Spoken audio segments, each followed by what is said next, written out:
Praise God. Good morning po. Bless po tayo dahil buhay pa tayo. At higit sa lahat, sana habang magtatagal po yung ating journey sa pag-aaral ay meron din kayong mga katanungan. May mga katanungan na nandun sa iyong isipan dahil lalo tayong nagkakaroon ng kalawakan ng pagkaunawa. Mayroong kasabihan na a child who is inquisitive will easily learn. Isang bata raw na matanong, mausisa, madaling matututo. Tayo po ay pinagkalooban ng Diyos ng kaisipan at iyan po yung isang maliwanag na ebidensya sa ating buhay na ang pinakadahilan ng Diyos kung bakit tayo binigyan ng kaisipan, pagkaunawa, para magkaroon ng kaalaman, at maging marunong, ay higit sa lahat ay doon sa blessing na espiritual na kanyang inihanda. At ang ganda nga po nung ating mga pag-aaral, kagaya nung nakaraang linggo, na sa pag-aaral po natin ay yung palang gospel o yung tinatawag na mabuting balita ay nasa isip na ng Diyos before the foundation of the earth, di ba? Bago pa likhain ang sanglibutang ito, bago pa man ang anumang mga tipan, lumang tipan, bagong tipan, bago pa man ang lumang tipan, wala pa ang pakikipagtipan ng Diyos sa tao, ay ando na sa kanyang isipan, yun ang pinaka-plano at layunin niya, na yung lahat ng bagay ay para kay Kristo o sa Panginoong Jesucristo. Makikita natin. Nung nakaraang linggo ay ang pagkakabanggit nga ay yung the world to come. Yung ipinangako sa mga apostol at sa mga alagad na iniwan ng mga apostol yung kanilang mga ari-arian, yung mga mahahalagang bagay sa kanilang buhay na nung panahon na yon ay talagang hindi biro, di ba? Pero iniwan nila yon alang-alang sa Panginoon. Kaya sabi ng Panginoon ay tatanggap ng makadaang beses ba sa darating na yung world to come. At iyon nga po ay yung nasa ating kalalagayan ngayon. After the old covenant, dumating na yung world to come. Na kung saan ay yun po yung tinatawag na bagong tipan na inihanda ng Diyos. Nung una, mahirap unawain, pero habang nagtatagal, unti-unting nagiging maliwanag sa ating isipan. Kagaya nito, na ito ay talagang nakatalaga na sa isipan ng Diyos bago pa man. Sabi ng Ephesians chapter 1, verse 4 to 5, ayon sa pagkapili niya sa atin, sa Kanya, bago itinatag ang sanglibutan, di ba? Ibig sabihin, yung mga na kay Kristo, yung mga sasampalataya kay Kristo, nakita na ito ng Panginoon noon pa mang una. Sabi niyan, ayon sa pagkapili niya sa atin, sa Kanya, bago itinatag ang sanglibutan, upang tayo'y maging mga banal at mga walang dungis sa harapan niya sa pag-ibig. So yung ating goal nung araw, nung tayo ay nasa relihiyon, na tayo ay magpakabanal, maging malinis at walang dungis, na pinagsusumikapan natin nung araw, meron na pala talagang nakaplano ang Diyos, nakahanda kung paano tao ay magiging banal at walang dungis. Nasabi diyan, sa harapan niya, sa pag-ibig. Ayon sa pagkapili niya sa atin, upang tayo ay maging mga banal at mga walang dungis sa harapan niya sa pag-ibig, na tayo ay itinalaga niya nung una pa. So ito na raw yung itinalaga na ng Diyos sa atin nung una pa. So kung gagamitin natin yung ating isipan, yun na yung katotohanan. Itinalaga na ng Diyos nung una pa, bago pa itinatag ang sanglibutan, para maranasan daw yung pagkukupkup na tulad sa mga anak. Para maranasan ng isang tao yung pagkukupkup ng isang anak, yung adoption, sa pamamagitan ni Jesucristo sa ganang Kanya. So ibig sabihin, noon pa man ay itinalaga na ng Diyos ang Panginoong Jesucristo na ito lamang ang tanging magiging paraan para ang tao ay maging banal, walang dungis, at maranasan yung pagkukupkup bilang ikaw ay anak, yung adoption. Ang sabi diyan ay sa pamamagitan lamang ng Panginoong Jesucristo, sa ganang kanya, ayon sa minagaling niyang kanyang kalooban.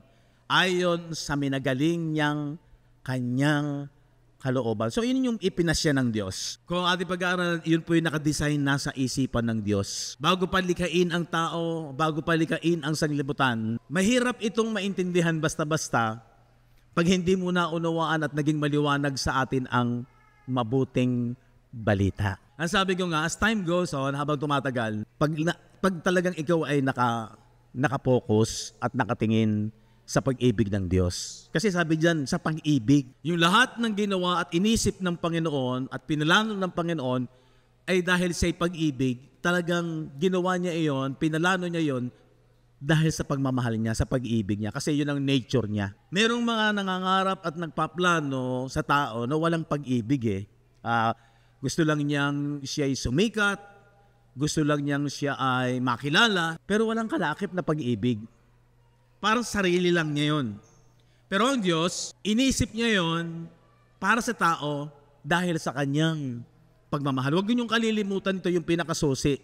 Kasi magkakaroon ka ng maraming katanungan. Bakit ganon? Bakit ganito? Magkakaroon ka ng maraming katanungan at parang sasabihin mo, parang mali yata yung ginawa ng Diyos. Pero pagka naintindihan mo na yun ay ginawa niya dahil sa pag-ibig, yung mga katanungan na yun ay hindi ka magkakaroon ng confusion. Halimbawa, sa gospel, makikita natin na tayo ay meron dalawang, pag ikaw ay na-born again, nagkaroon ka ng dalawang pagkatao. Isang taong panglabas, which is our physical, at isang taong panloob, our inward man. Tingnan natin muna yung 2 Corinthians 4:16. Kaya nga hindi kami nanghihimagod. Ibig sabihin, pag naiintindihan mo yung pagmamahal ng Diyos, yung biyaya ng Diyos, hindi ka magsasawa sa pagsaliksik, sa pag-aaral, lagi kang sabik, no? Dahil galing nga ito sa Diyos. Though our outward man perish, bagaman ang ating taong panlabas ay pahina, di ba? Nanghihina habang tumatagal. Pero ano sabi diyan? Ngunit ang aming pagkataong loob ay nababago sa araw-araw. So ito yung outward man, yung ating flesh, taong panlabas. Pero ang sabi doon ay yun daw ating inward man, taong panloob ay palakas ng palakas. Anong mapapasin nyo dyan? Talagang yung physical, temporal. Pero yung inward man, yung ating spirit, ay hindi yun nagbabago. At pagka ito ay napupuno pa ng mga bagay ng kaunawaan patungkol sa Panginoon, palakas ng palakas. Diba? Renewed day by day. Kaya minsan, sabi ng iba, even though naman edad ka na, pero yung isipan mo, yung hindi yan tumatanda eh. Tumatanda at nakokonek lamang yung isipan pag lagi nakakonek sa outward man. Sabihin ng isipan mo, pagod na ako, hirap na ako. Pero pagka naunawaan mo tong mga bagay na ganito, na yung isipan mo, yung ating inward man, habang tumatagal pa nga eh. Kanina meron ako nakita nakapost ni Brother Ray, na sabi nung kapag daw ang isang tao tumigil sa pag-aaral, pag-iisip at pag-unawa, ay madaling tumanda. Pero kapag ang isang tao daw ay laging nagsasaliksik at nag-aaral, no, laging may natutunan, ay hindi madaling umidad o tumanda. Laging, kasi yung isipan, yun ang bibigay ng lakas, ng kasariwaan. Lalo na kapag ikaw ay isang Kristiyano na ang salita ng Diyos ay patuloy mong pinaniniwalaan at inuunawa. So ibig sabihin, ito yung hindi nakikita ng iba. Na nung araw, ang focus talaga ng ating learning, palaging iniya-apply ang salita ng Diyos sa physical. Pero naunawaan natin, doon sa ating pag-aaral na yung Old Covenant, ito po ay nakapokus talaga sa flesh. Samantalang ang New Covenant ay spiritual. Contrast sila.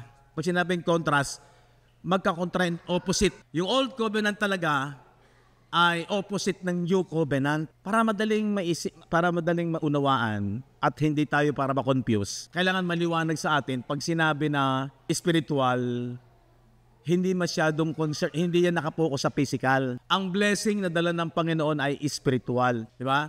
Ngayon, sa pag-aaral nga po natin sa Gospel of Christ, na doon sa krus, dito sa krus ng Kalbaryo, ay maliwanag na malaki ang role ng inward at outward man.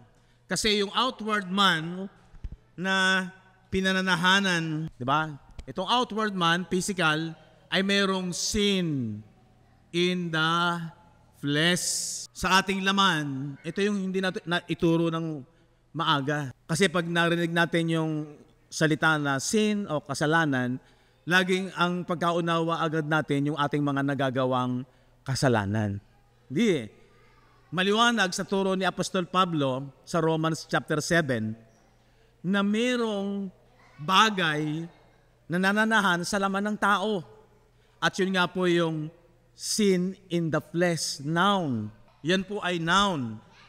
Na nung dumating yung law, yung kautusan, Romans 7:9, noon nabubuhay akong walang kautusan. For I was alive without the law once. Sabi ni Pablo, nung una wala akong kautusan. Pero nung dumating yung kautusan, but when the commandment came, sin revived. Mapapasin niyo po dyan yung sin revived. Yun po yung sin as a noun. Ano sabi doon? Yung sin na yan ay na-revive, nabuhay. Nung dumating yung law o yung commandment, na-revive yan, nabuhay. But when the commandment came, sin revived. And I died. At ako'y namatay. So, sinong namatay? Ang namatay po yung inward man. Ito yung namatay. Gawin natin, nung dumating yung law, nagdilim yan. Paano nagdilim?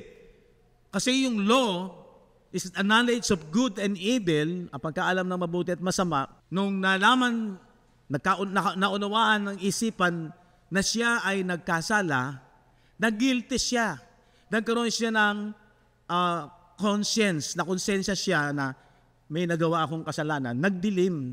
Once na nagkaroon siya ng knowledge ng kasalanan, ang sabi doon siya ay namatay. Diba? Kaya nung ang relate niyan ay nung sa Genesis, nung si Eva at si Adan, ipinagbawal sa kanilang kainin yung bunga ng punong kahoy ng pagkakilala ng mabuti at masama. At ang sabi doon ay, sa oras na kanin nyo yan, mamamatay kayo. So, ibig sabihin, maliwanag na hindi naman literal na pagkain yun eh. Kasi nga, napakahalaga po, ulitin ko, binigyan tayo ng Diyos ng kaisipan. At ang pinaka-purpose yan, hindi lamang para gamitin mo sa buhay, sa lupang ito, na ikaw ay maging marunong at di ba, pinag-aralan natin yung wisdom, yung ikaw ay maging wise. At ang decision mo ay para huwag sala ay pag meron kang karunungan. Lalo na pag ikaw ay, ang quality ng karunungan ng isang tao, depende pag siya merong experience. Di ba? Experience is the best teacher.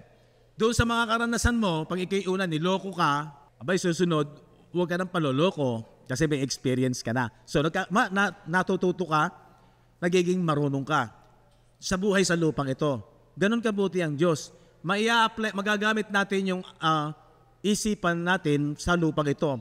But ang pinaka-design ng Diyos talaga, ito yung kakalimutan, sa isipan na to ay lalo na para sa mga bagay ng kanyang salita. Para sa salita ng Diyos. Mas inihanda ako, naniniwala ako na kung bakit tayo binigyan ng Diyos ng isipan o ng espiritu, para maunawaan siya. Huwag nating sabihin na di ko maunawaan ng Diyos kasi hindi nakikita. Pagkatapos minsan mayroong mga dahilan ng tao na mahirap unawain ang salita ng Diyos. Mahirap unawain pag talagang wala kang interest, hindi ka naniniwala sa Diyos. Yun ang problema, di ba? Yun ang isang problema. Kaya doon sa topic natin na yung pinakamata na meron tayong spiritual eyes, supernatural eyes, na yung hindi kayang makita ng literal na mata, yung mind natin Sang-ayon doon sa sabi ng aralan natin na the eyes of your understanding. So yun yung matang espiritual, yung ating isipan, yung ating pangunawa. Huwag lamang nating gamitin ito para dito sa lupa. Kasi nga, ang physical ay temporal, kaya talagang naniniwala ako na binigyan tayo ng Diyos ng Espiritu para maunawaan ang mga bagay na espiritual. Amen po ba? Amen. Ito yung totoo. Na huwag mo lang gagamitin ang iyong kaisipan dito sa lupa. Kaya sabi doon, sa Colossians chapter 3, ano sabi ng verse 1? If ye then be risen with Christ, kung talagang kayo'y nalakip na binuhay ni Kristo Jesus, anong dapat gawin ng mga na-born again? Kasi yung mga born again, risen with Christ yan. Yung espiritu mo, binuhay na. Sa pamamagitan ng gospel, alam mo na malaya ka na sa kasalanan. Pag naunawaan mo yung gospel, kaya doon sa mga bago, napaka-importante po ng maliwanag ang gospel. Ganito kaselan po yun. Hindi lamang basta si Jesus lang ang tinanggap mo. Ay, meron po akong pagdududa kung ang isang tao ay tinanggap lang niya si Jesus, pero hindi maliwanag ang ebanghelyo. May danger po yun. Kasi nga, binigyan tayo ng knowledge, ng kaisipan para maunawaan yung mga bagay na ginawa at pinalano na ng Diyos. Mula pa ng pasimulang likhain, bago pa likhain ang mundong ito, yun na yung kaisipan ng Diyos. At ang sabi ko nga, kaya tayo binigyan ng kaisipan din ng Diyos, ng Espiritu, para maunawaan natin yun, ma-analyze natin yun. Kaya dapat ang focus ng ating kaisipan, lalo na kung talagang tayo na born again, sabi diyan, seek those things which are above. Ang ibig sabihin yan, mga bagay ng salita ng Diyos. Hindi po yan geographical place na pupunta ka, kumaari, swerte ng mga astronaut, nakakarating doon sa mga heavenly, pagkaunawa natin ng araw. No. Ang tinutukoy po diyan, seek those things which are above, ay hindi po geographical place, kung hindi salita niya. Kasi ang Diyos ay nasa langit at ang salita niya nanggaling sa Kanya. At pag sinabi natin nung araw na nasa langit, ang lagi natin focus, ando sa taas. No. Totoong siya nasa langit, pero spiritual po yan. Spiritual realm. Na ang sabi nga ng Revelation, after the cross, bumaba mula sa langit. Ang new heaven and new earth. Pero parang ang hirap intindihin at unawain, pero mauunawaan natin yan habang tumatagal, habang nakapokus. Sabi diyan, seek those things which are above, not on things on earth. Ibig sabihin, huwag mo lamang ituon ang iyong isipan sa mga bagay lang ng panlupa. Kaya mapalad ang isang mananampalataya pag sinabing, blessed ka, yung hindi maunawaan ng isang ordinaryong tao, mauunawaan mo kasi na born again ka, yung espiritu mo ay buhay na, kinakailangan niyang ma-feed or matanggap yung mga kapahayagan ng salita ng Diyos. Yun yung katotohanan ng isang mananampalataya. Yung mga bagay ng espiritual ay unti-unting magiging maliwanag sa Kanya. Okay. So makikita natin yung ating yung sin in the flesh sa outward man, nung dumating yung law, knowledge of good and evil, at ang relate yan sa nangyari kay Eva at kay Adan, na nung kinain nila, ngayon, gamitin mo yung common sense mo. Kaya sabi ko, napakahalaga nung paggamit ng common sense. Knowledge, pagkaalam. So ano yung pinaka-factor sa isang tao na mayroong siyang pagkaalam? Di ba? Yung ating isipan. So, saan ka naman nakakita ng kinakain mo yung pagkaalam? So malamang, maliwanag na hindi po yan literal na pagkain. Once na yung word na kinain, marami sa Bible na mga verses na nagpapatunay, gagamitin natin yung the Bible interpret itself, comparing spiritual things with spiritual, magiging madali na nating magagamit yung pagkaunawa doon sa the Bible interpret itself, na ang sabi ni Jesus doon sa mga Hudyo, no, ang sino mang kumain ng aking laman at uminom ng aking dugo ay hindi na mamamatay kung hindi may buhay na walang hanggan. So yung pagkaintindi ng mga Hudyo, doon sa John chapter 6, ang pagkaintindi ng mga Hudyo ay, sabi nila, sino itong taong ito na ipakakain sa atin ang kanyang laman at ipaiinom ang kanyang dugo? Nagkamali sila ng pagkaunawa. Lagi nilang binibase ang salita ni Kristo sa literal. Na ang ibig palang sabihin ng word na kainin ay tanggapin, paniwalaan. Yun po yung ibig sabihin ng salitang pagkain. Hindi laging, mostly ng salita ng Diyos, hindi po siya literal. Kalimitan po ito ay talagang symbol Ito po ay parang talinghaga, paghahambing, metaphor. At hindi talagang gawin mong literal dahil magkakamali tayo. So yung knowledge of good and evil is law. Pagkaalam ng mabuti at masama. At sa oras nung kinain nila yon, ibig sabihin nung tinanggap nila yon sa kanilang isipan, anong nangyari? Ano ang isipan nila nagdilim? Kasi nga, alam nila na sila'y naging guilty at naging makasalanan. Kaya, ang kagandahan ngayon, na unawaan natin yung Hebrew 9:14, para maunawaan natin yung flesh at saka spiritual, na yung dugo ng mga hayop, Hebrew 9:13, yung dugo ng mga hayop sa Old Covenant, ay, ang nililinis nito ay flesh. Tingnan niyo yon. For if the blood of bulls and goats, ng mga hayop, and the ashes of an heifer sprinkling the unclean, sanctify it, nililinis daw ay to the purifying of the flesh. Outward lang ang nililinis ng Old Covenant na paghahandog ng mga dugo ng mga hayop. Kaya, yung mga batas sa lumang tipan na mababasa natin sa Leviticus, di ba? Huwag mong hahawakan, huwag mong kakainin, puro physical yon. Pero yung dugo ni Jesus, pag ikinumpara mo sa ginawang dugo ni Jesus na nakapokus sa spiritual, tingnan ninyo, how much more shall the blood of Christ, gaano pa kaya ang dugo ni Kristo, who through the eternal Spirit offered Himself. So yung daw in-offer ni Jesus na kanyang paghahandog sa kanyang buhay ay saan? Sa eternal spirit, sa spiritual world. Offered Himself without spot to God, walang dungis, purge. Pag sinabing purge, yun yung word na pagpupurga, di ba? Purge. Anong pinurge? Your conscience. Asan ang conscience? Nasa isipan. Nilinis ay yung ating budhi from the dead works to serve the living God. So, makinig po kayo magaling. Nung naunawaan natin yung gospel na yung ating inward man na namatay dahil nung dumating yung law ay hindi kaya ng taong makasunod sa hinihingi ng kautusan kasi ang requirement ng kautusan according to James chapter 2 verse 10 is perfect 100% obedience. For whosoever shall keep the whole law, sino mang nagnanasang tumupad sa lahat ng hinihingi ng kautusan, and yet offend in one point, pero bumagsak ka sa isa, ba? Ang alam natin, 10 commandment. Pero sa Leviticus, sa mga ipinagawa ng Diyos kay Moises, lahat ng kautusan sa mga Hudyo ay umabot ng 600 plus. Bumagsak ka sa isa, laglag ka na rin sa lahat. He is guilty of all. Ayun yung sa batas ng Diyos, ng kautusan ng Diyos.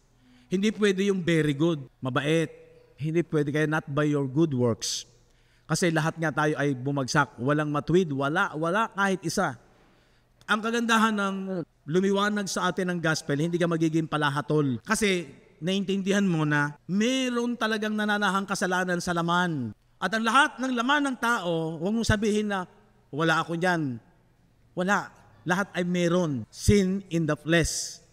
At ang nabuhay lamang sa lupang ito na walang pinananahan ng kasalanan sa kanyang laman, ay walang iba kung hindi ang Panginoong Jesucristo. Pinaliwanag ko na bakit. Kasi isinilang siya hindi sa pamamaraan ng tao. Di ba? Walang naganap na sex between sa lalaki at sa babae.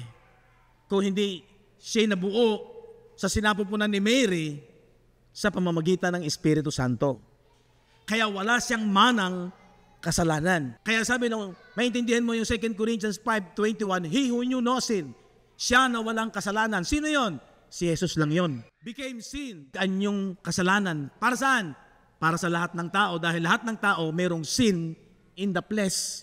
Na nung dumating yung law, hindi niya kayang sundin lahat yon. Kaya lahat ng tao, sabi ng Romans 7:14, lahat tayo ay alipin ng kasalanan. So dapat maliwanag ito. Hindi ang isang tao ay naging alipin dahil marami siyang bisyo, o adik, o bakla, o tomboy. Hindi. Lahat ng tao alipin ng kasalanan pag naunawaan natin ang kalalagayan ito. Amen? So, ibig ko pong sabihin, maintindihan natin yung ganda ng plano ng Diyos. Kaya lang, doon sa planong yan, kung hindi mo naintindihan na ang Diyos ay Diyos ng pag-ibig, baka mag-question ka nga.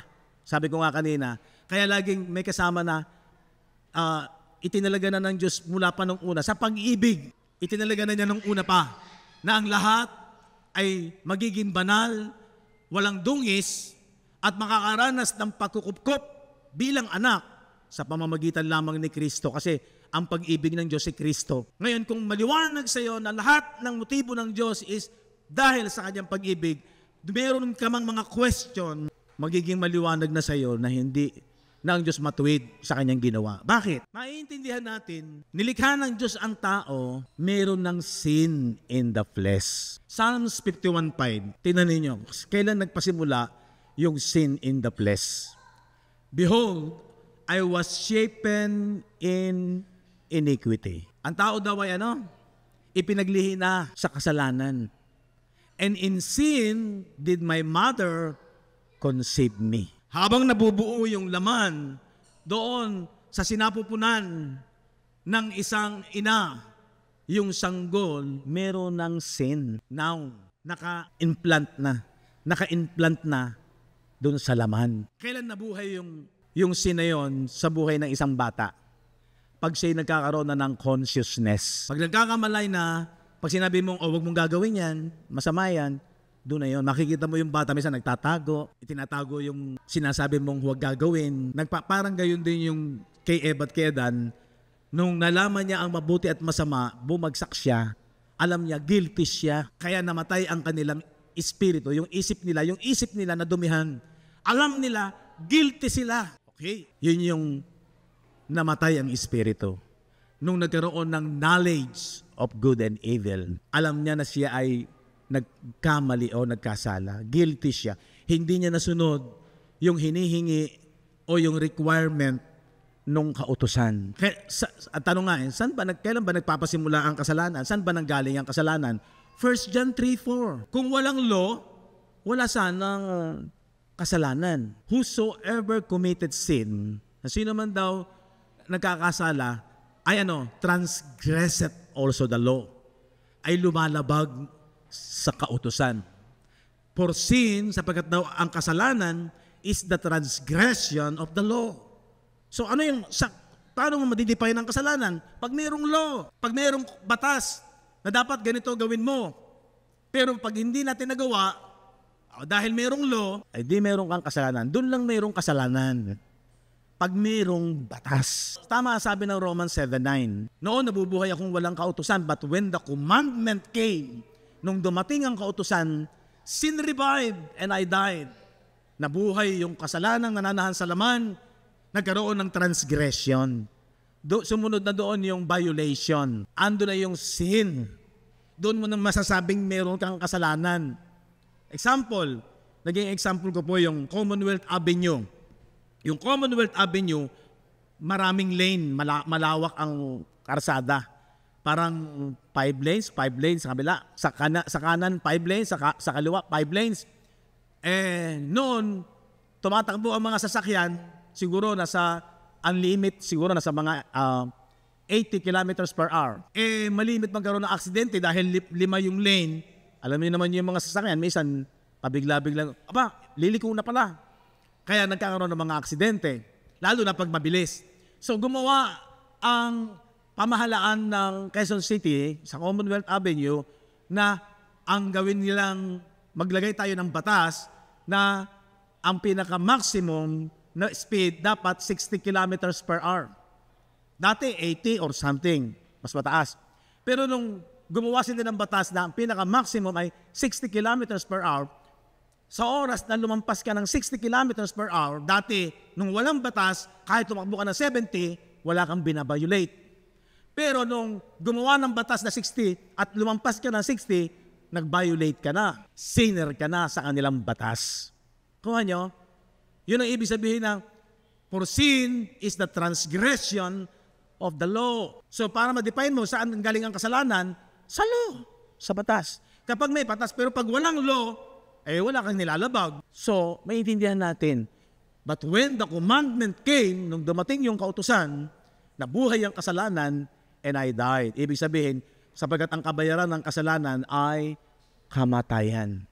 At yun ay sa isipan. Na guilty ka sa harap ng Diyos, guilty tayong lahat, walang matuwid. Wala kahit isa.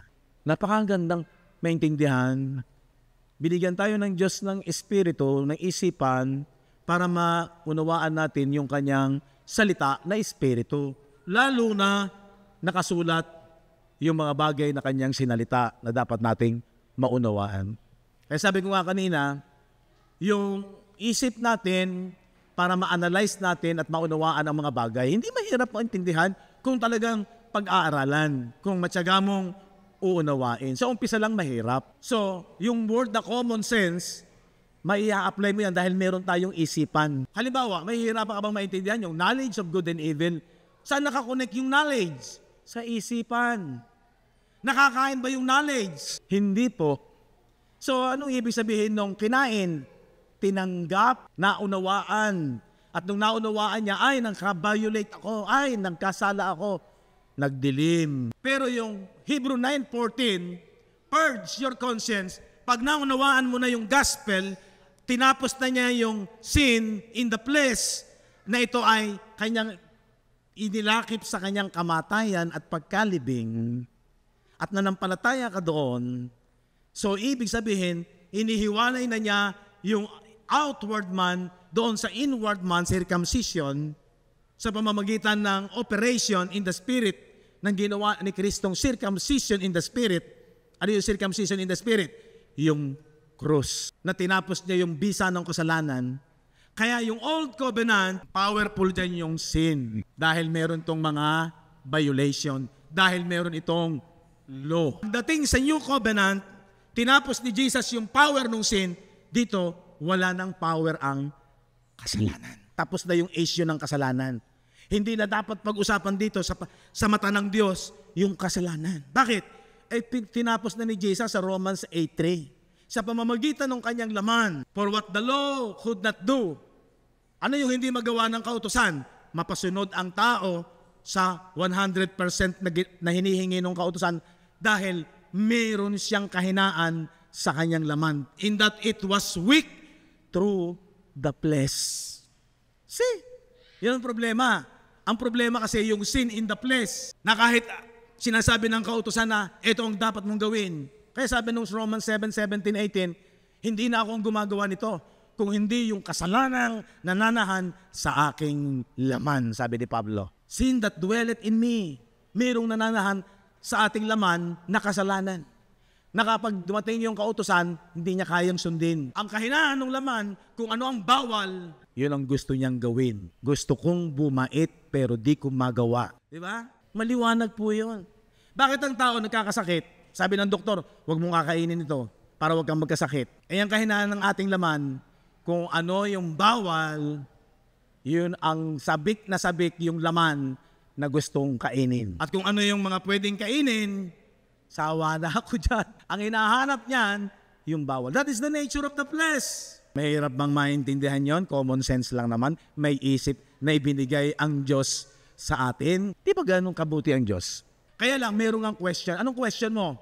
Bakit nilikha ng Diyos ang tao na mayroong kasalanan, noun, nananahan sa laman?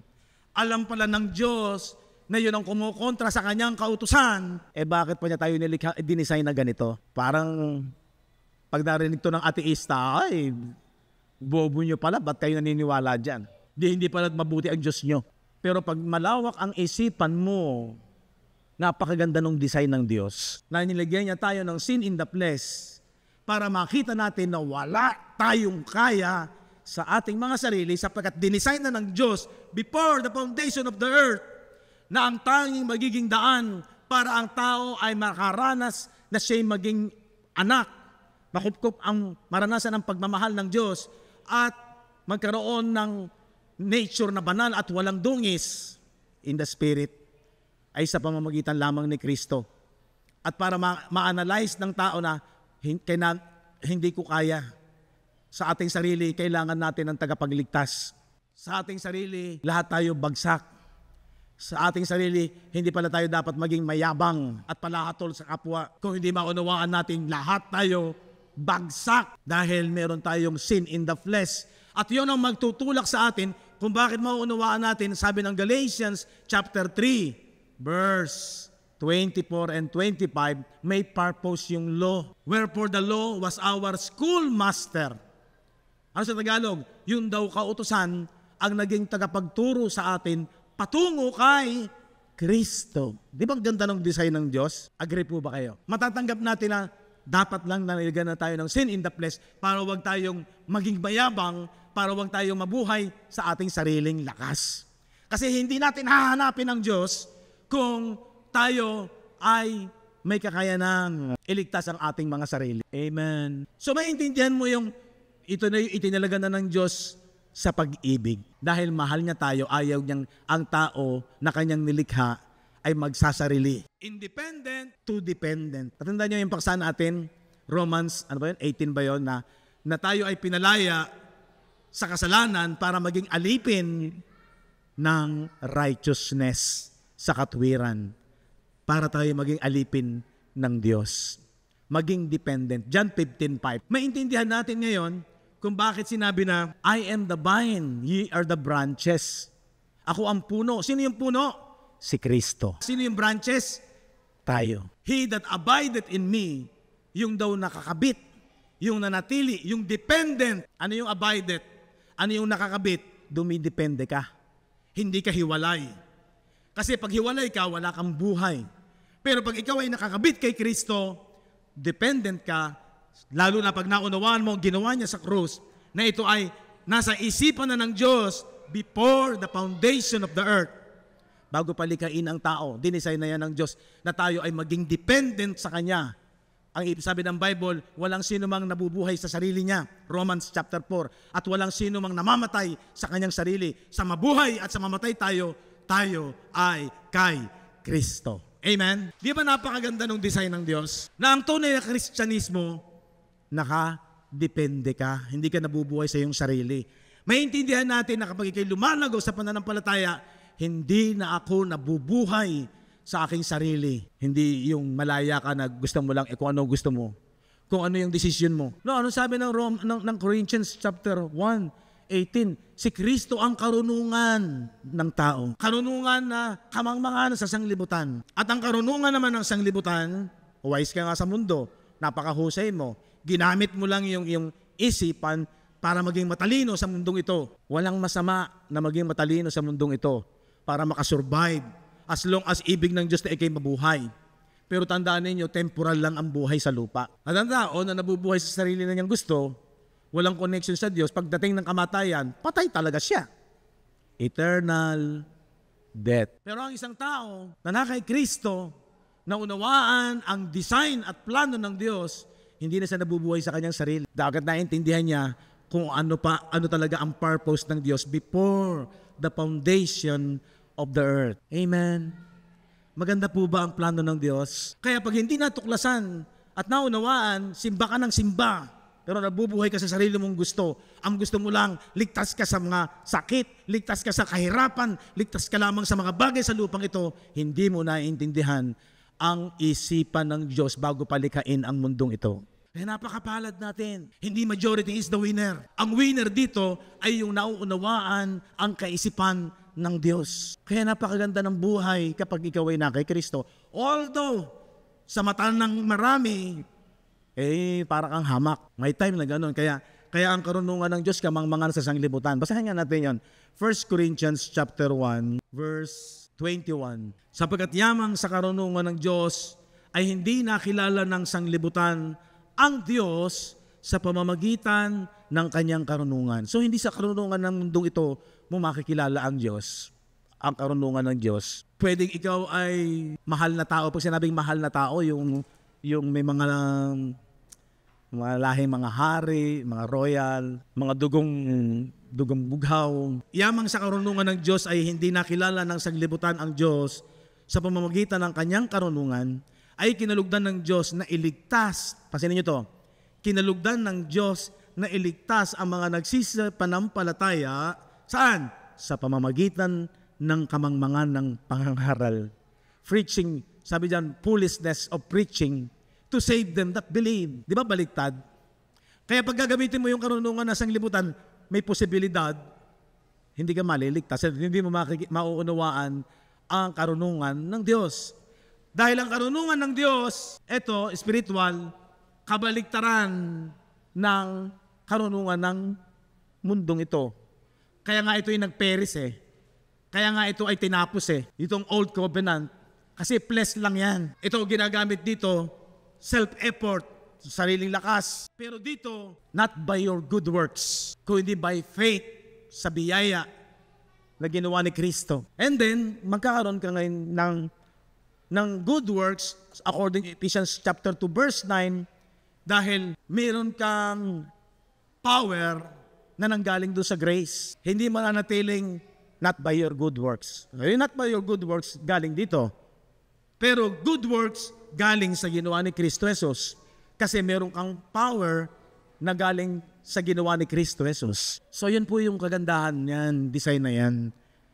Na kapag naging maliwanag, hindi tayo magiging basta-basta natatangay ng maraming mga katuruan, ng maraming sinasabi, man-made theory.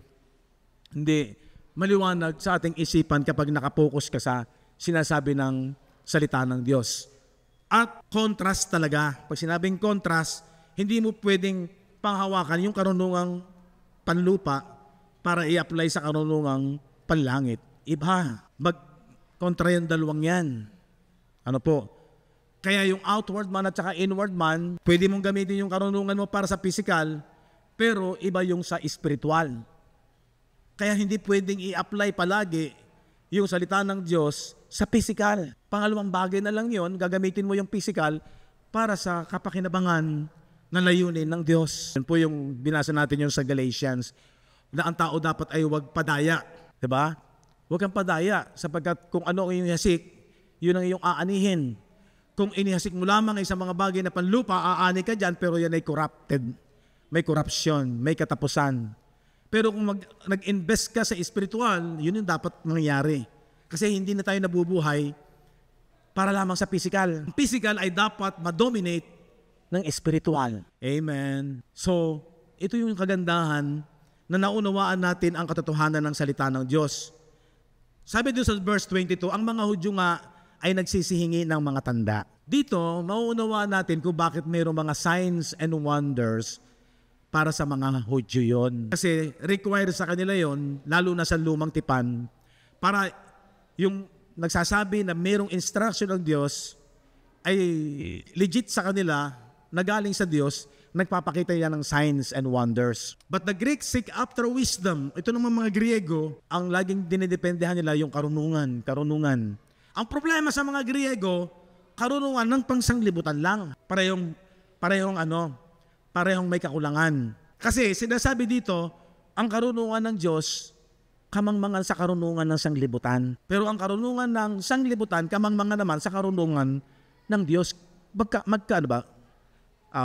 They are contrary one to the other, magka-opposite. So makikita natin, pag maliwanag sa isipan natin ito, na yung mga Hudyo nagsisihingi ng mga tanda. Isang nakita kong malaking connected po dyan, kung bakit maraming nako-confuse. Yung pagkabuhay na mag-uli ni Kristo Jesus ay binuhay na mag-uli yung ating espiritu. Ang expectation natin nung araw, yung ating physical na namatay, bubuhayin mag-uli. Hindi. Ang bubuhayin mag-uli talaga yung espiritu. Yun yung binuhay na mag-uli. Yun yung inaantay ng panahon ni Pablo na sinasabi niya sa isang kasap mata, pagtunog ng trompeta, yung bubuhayin mag-uli ang mga patay. Diba? Ang expectation natin, ang pagkaintindi natin, yung physical.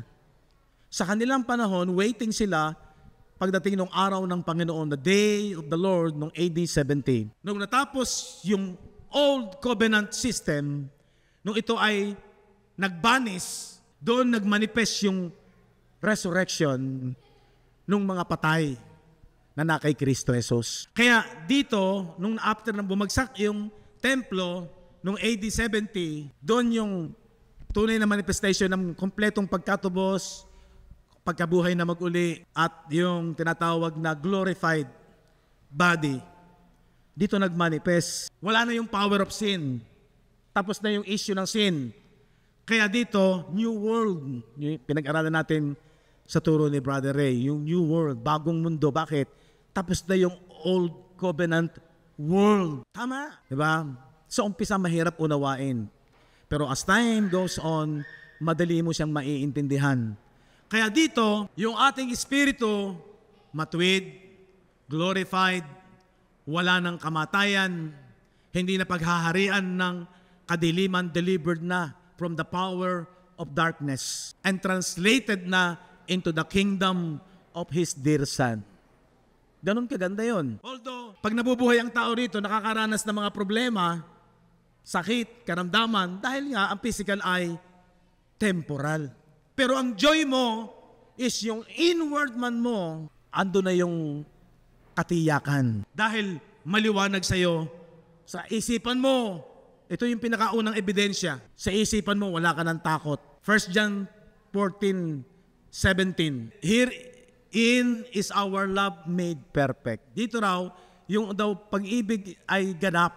Yung pag-ibig ng Diyos sa isang mananampalataya, pag sinabing perfect, naintindihan mo, that we may have boldness in the day of judgment. Sa panahon nila, parating pa lang yung judgment, di ba? Yung judgment sa nation Israel. Covenantal judgment. Dahil sila po ay nagkaroon ng violation sa old covenant, sila rin, hindi naman tayo kasama dun eh. Sila din ay haharap sa covenantal judgment, yung wrath of God, yung mga hindi sumampalataya kay Jesus. Pero yung mga mananampalataya, meron silang boldness in the day of judgment. Ano ibig sabihin nun? Wala silang takot. Panatag ang kanilang kalooban kasi hindi sila kasama sa judgment. Because as He is, so are we in this world. Kung paano raw si Kristo Jesus, gayon din daw ang mga mananampalataya in their time. Verse 18, there is no fear in love. Kapag perfect sa isipan ng isang mananampalataya nung panahon na yon, naunawaan kung gaano kaganda yung ginawa ni Kristo, natapos na yung issue ng kasalanan, tinubos sila sa kasalanan, hindi na sila kasama sa parusa. Kaya kapag ang pag-ibig ni Kristo ay maliwanag sa kanilang isipan, there is no fear in love. Wala nang takot kapag ang pag-ibig ni Kristo sa iyo ay maliwanag. There is no fear in love. Bakit? But perfect love casted out fear. Sa atin, kapag perfect yung pagkaunawa mo sa kabuuan ng ganda ng ginawa ni Kristo, tapos ng bisa ng kasalanan, ano pa ikakatakot mo? Pinalaya na tayo sa kasalanan. Yung ating inward man ay secured na. Yung ating inward man ay delivered na from the power of darkness. According to Colossians chapter 13, He had delivered us from the power of darkness. Delivered, past tense na. And had translated us into the kingdom of His dear Son. At inilipat na yung ating inward man sa kaharian ng Panginoong Jesucristo. O ano ikakatakot mo? Secured na yun doon. Hindi na yun mapapasok. Wala nang evil doon. Kaya tapos na si Satan doon. Ang nakakalungkot nung araw tayo, takot lagi kasi may power pa yung sin, may power pa si Satan. No, delivered na from the power of darkness. Parang after the cross, mayroon pa bang kapangyarihan ng kadiliman? Parang science, common sense. After the cross, may power pa si Satan. Common sense. Gamitin natin yung common sense. Tinapos na nga niya ang bisa ng kasalanan. At ang sabi ng 1 John, He came to destroy the works of the devil. Tanong, destroy na ba? Yes. Ano bang dapat mo ikatakot? Kaya sabi doon, perfect love casted out fear. Di ba ganun kaganda yung isipan mo? Although may problem, although may pagsubok, although minsan walang pera, although marami kang bayarin. Minsan. Pero yung inward man mo, secured na yon. Ganon kabuti ang ganon tayo kayaman. 1 Corinthians 8:9, mayaman ka. Siya'y naging mahirap para tayo'y yumaman. For we know the grace of our Lord Jesus Christ. Kung alam mo daw talaga ang biyaya ng Panginoon sa Kristo, that though He was rich, bagaman siya'y mayaman, yet for your sake, He became poor. Bakit Siya dating mayaman pero naging mahirap. Unang-una, Philippians chapter 1, siya bagaman nasaan yung Diyos, hinubad niya ang kanyang pagka-Diyos. At nag-anyong, became flesh, nag-anyong alipin at nakisalamuha sa tao. Lalo na, nung siya'y nasa cross, sabi ng Romans 8:3, for what the law could not do, that it was weak through the flesh, God sending His own Son. Si Kristo nandito, in the likeness of sinful flesh. Siya'y naging dukha. Yung kasalanan ay isang karukhaan. Siya yung namatay para sa atin. Kaya, though He was rich, He became poor. Naintindihan na natin yon. Iniwan niya ang langit, nagkatawang tao, became flesh, para harapin at kuhanin yung sin in the flesh ng bawat tao. Ganon kaganda yon. Kaya dahil doon, tayo, sabi ng 2 Corinthians 5:21, He who knew no sin, siya na walang kasalanan, siya na hindi dapat maging mahirap o alipin ng kasalanan, became sin in the cross. AD 30, naging makasalanan, laman, nag-anyong makasalanang salarin, hinatulan sa kanyang laman, condemned sin in the flesh. Di ba hindi lamang basta mahirap, isang hamak ang nangyari kay Jesus, became poor, though He was rich, became poor for our sake so that we might become rich, para tayo maging mayaman. Tanong ko, mayaman po ba kayo? Nung naniwala kayo sa gospel, daig niyo pa ang pinakamayaman, daig niyo pa si Elon Musk. Kung hindi mananampalataya si Elon Musk sa gospel of Christ, kahabag-habag siya, pero tayo'y mapalad kaysa kanya. Amen. Naintindihan niyo ba yun? Blessed. Kaya yung Ephesians chapter 1 verse 3, malinaw sa iyo yun. Dumaranas ka rito na para kang hamak at kaawa-awa, kahabag-habag minsan ng buhay ng isang tao sa lupa. Pero pag maliwanag sa iyo ang blessing na ginawa ni Kristo ng Diyos before the foundation of the earth, itinalaga na ng Diyos yun.